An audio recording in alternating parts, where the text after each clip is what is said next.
4.5 years after the territorial defeat of ISIS, at least 10,000 male ISIS fighters and 50,000 associated women and children are being held in various forms of detention in northeastern Syria.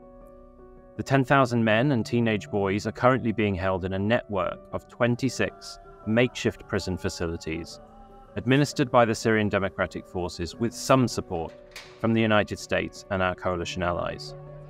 The 50,000 women and children, meanwhile, are held in the Al-Hol and Al-Roj IDP camps.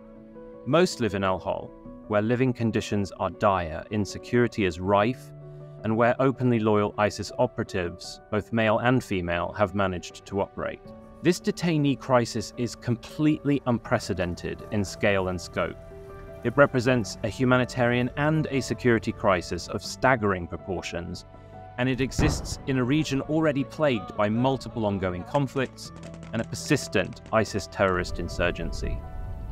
The fact that at least 25,000 children are being held in what amounts to arbitrary detention is a reality that simply cannot stand.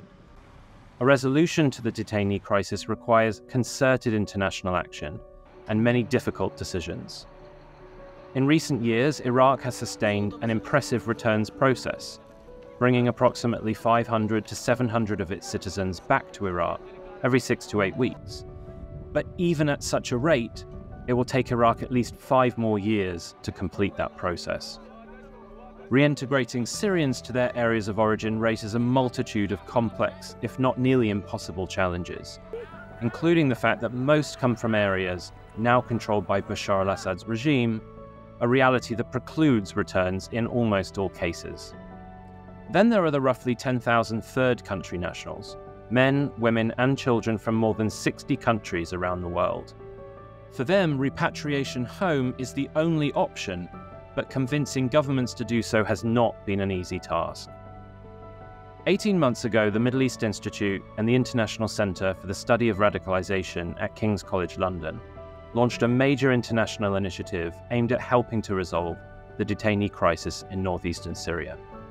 Since then, we have repeatedly convened more than 30 governments for discreet, frank, and difficult discussions behind closed doors about how the detainee crisis can be best and most efficiently resolved. In this time, many more governments have begun repatriating their women and children, where the prosecution of adults and the reintegration of children can best be considered.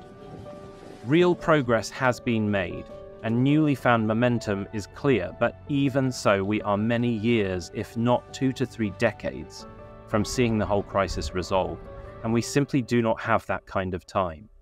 But ISIS does. A failure to resolve the detainee crisis more quickly raises one clear truth. It virtually guarantees ISIS the comeback it so desperately wants.